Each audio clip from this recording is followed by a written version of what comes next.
Nnamdi Kanu's case reassigned to another judge in Federal High Court. The Chief Judge of the Federal High Court in Abuja, Justice John Soho, has reassigned the case of Nnamdi Kanu, leader of the Indigenous People of Biafra (IPOB), to a new judge. This decision follows a series of events that began in September 2024 when Kanu requested that Justice Binta Iyaku recuse herself from his trial, citing concerns of bias. Justice Iyaku subsequently stepped down and the case was returned to the Chief Judge for reassignment. In February 2025, despite her earlier recusal, Justice Iyaku continued to preside over the case, leading to further objections from Kanu and his legal team. They petitioned the Chief Justice of Nigeria, Justice Kudirat Kekere-Ekun, seeking administrative intervention to ensure a fair trial. On March 7, 2025, Kanu's Special Counsel Aloy Ejimako received official letters from both the Chief Justice of Nigeria and the Chief Judge of the Federal High Court confirming the reassignment of the case to a different judge. While the identity of the new judge has not been publicly disclosed, this move aims to uphold the integrity of the judicial process. Kanu has expressed his readiness to stand trial, maintaining his innocence. His legal team is now focused on preparing his defense under the newly assigned judge. This development marks a significant step in addressing the legal proceedings surrounding Kanu, who has been in detention since June 2021 following his extradition to Nigeria. The reassignment seeks to ensure that the trial proceeds without further delays and adheres to principles of fairness and justice. Osun Governor Adeleke petitions EFCC over alleged $20 million misappropriation by ex-Governor Oyetola. The Osun State government, led by Governor Ademola Adeleke, has officially petitioned the Economic and Financial Crimes Commission (EFCC) to investigate former governor and current Minister of Marine and Blue Economy, Boyega Oyetola, over alleged mismanagement of a $20 million World Bank health grant. Dated March 7, 2025, the petition accuses Oyetola of financial misconduct, money laundering, and breaching the Public Procurement Act in handling funds meant to improve the state's healthcare system. It states that while chairing a special health intervention committee, Oyetola allocated the entire grant to renovate 320 primary healthcare centers in Osun State. However, the contracts were allegedly awarded without due process. According to the petition obtained by Punch, Oyetola failed to invite bids as required by the Public Procurement Act of 2007. Instead, he allegedly awarded contracts to cabinet members, associates, and proxies, many of whom lacked construction experience. Among the companies named are Prospinius Nigeria, allegedly owned by the children of former head of service Oluboyega Oyebade, Dotfarm Multiventures Limited, linked to relatives of the ex-APC state chairman.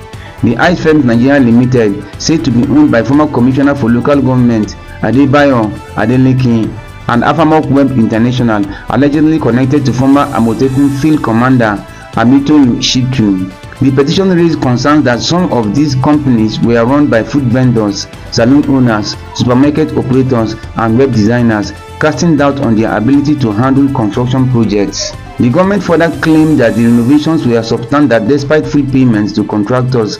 Additionally, it accuses the Oyetola administration of laundering over 1.5 billion naira through the Osun chapter of the Association of Local Governments of Nigeria, ALGON, between January and October 2022. Financial records reportedly show that large sums were transferred from ALGON's Zenith Bank account into the personal account of Akim Ibitoye, a local government employee and director of finance at Ejigbo local government. The petition alleges daily cash withdrawal of 10 million naira to 30 million naira without documented official use. In response, former Minister of Local Government and Chieftaincy Affairs Adebayo Adeleke dismissed the accusation as baseless.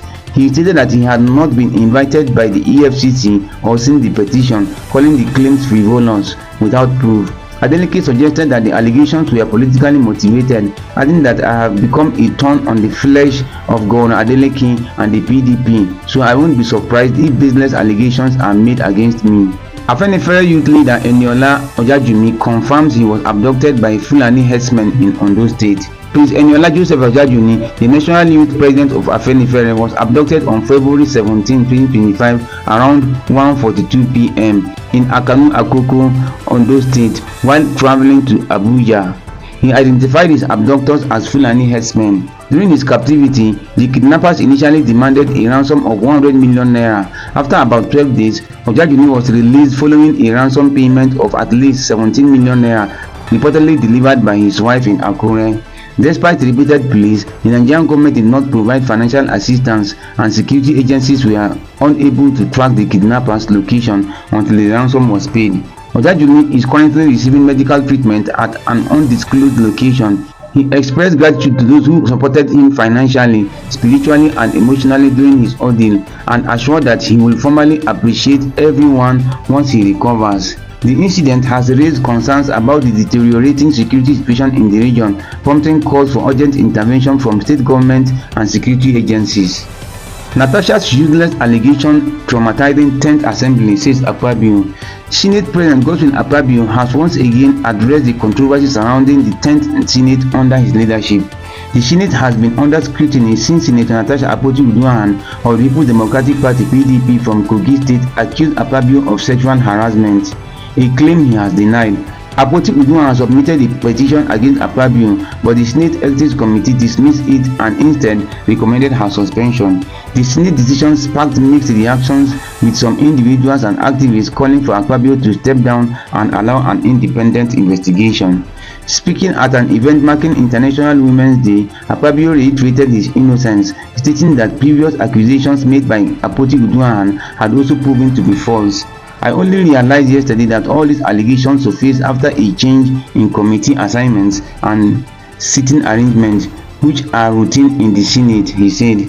This supposedly happened on December 8, a day before my birthday, which was publicly celebrated at a stadium. From that day until recently, neither I, my wife, nor any Nigerian had anything about this allegation, not even her husband, until her committee and seat were reassigned.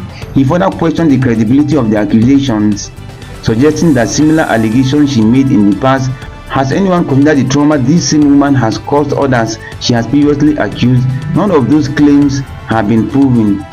Do people even realize the damage these baseless allegations have done to the 10th Senate and its reputation? I have refrained from speaking until now, Akpabio said. He then turned to the audience, referencing the women present, and asked, "Look at these beautiful women.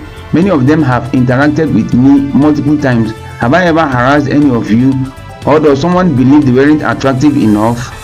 Financial autonomy. LGA is delaying direct disbursement of allocations. The federal government's attempt to reinforce financial autonomy for local governments, as mandated by the Supreme Court, is being obstructed by council chairmen nationwide. Following the court ruling on July 11, 2024, granting autonomy to local councils, the federal government established a committee to oversee its implementation. The committee proposed measures to facilitate the process, but efforts to directly transfer allocation to local governments through the Federal Account Allocation Committee (FAAC) have twice failed between December 2024 and February 2025. This is due to the refusal of most councils to open accounts with the Central Bank of Nigeria, a key requirement for direct payments. Apart from the Delta State 25 local government areas, none of the 774 councils across the country have met the conditions for direct fund transfers. Consequently, during the recent FAAC disbursement of 1.703 trillion naira for January 2025, local government allocations were deposited into the joint state local government accounts instead. The Office of the Accountant General of the Federation confirmed that LGAs were required to submit documentation to activate their existing CBN accounts, which were initially set up during the military era. Director of Information Bawa Mokwa stated that while there is no deadline for compliance, all 774 local governments must fulfill the requirements before the payment system is activated. When contacted, council chairmen in various states offered vague responses regarding their compliances. In Sokoto, the state Algon chairman Abdullahi Kalanjani confirmed ongoing efforts to meet the requirements but did not specify why they had not yet complied. Similarly, Nasarawa 13 local government councils have not opened accounts with the CBN, with their Algon chairman merely stating that the process is on. In Cross River, Algon chairman Yabila Nyang differed to instructions from the national headquarters in Abuja, while in Bauchi, officials declined to comment. Enugu's council chairman claimed they already enjoy financial autonomy and have begun the compliance process, crediting Governor Peter Mba for not interfering with their funds. Lagos State councils have also not submitted account details or opened CBN accounts, and officials were unwilling to provide explanations. Some insisted on formal written requests for information, refusing to respond to journalists' inquiries. Overall, while some councils acknowledge the need for compliance, bureaucratic delays, lack of urgency, and possible resistance from state governments continue to hinder the full implementation of financial autonomy for local governments. Federal government designates 154 hospitals for free emergency obstetric care, 18 for VVF treatment. The federal government of Nigeria has designated 154 health facilities nationwide to provide free treatment for women experiencing obstetric complications, including cesarean section. This initiative aims to reduce maternal mortality by ensuring that financial barriers do not prevent women from accessing life-saving procedures. Additionally, 18 specialized centers have been established to offer free treatment for vesicovaginal fistula (VVF), a severe childbirth-related condition affecting at least 10,000 women annually in Nigeria. VVF occurs when a hole forms between the bladder and the vagina due to prolonged or obstructed labor, leading to continuous urine leakage, social stigma, and often rejection by families. The government is committed to ensuring that all affected women have access to surgical repairs at no cost. These facilities are equipped with skilled healthcare workers and standard medical equipment to ensure quality care. The government is collaborating with Health Insurance Authority to mobilize resources and sustain the initiative, reimbursing the designated facilities for services rendered. For a more comprehensive list of the 154 health facilities offering free emergency obstetric care and 18 centers providing free VVF treatment, please refer to the official announcement. The initiative underscores the government's commitment to improving maternal health and reducing complications during pregnancy, labor, and the postpartum period across Nigeria. Follow for more. March 8, 2025.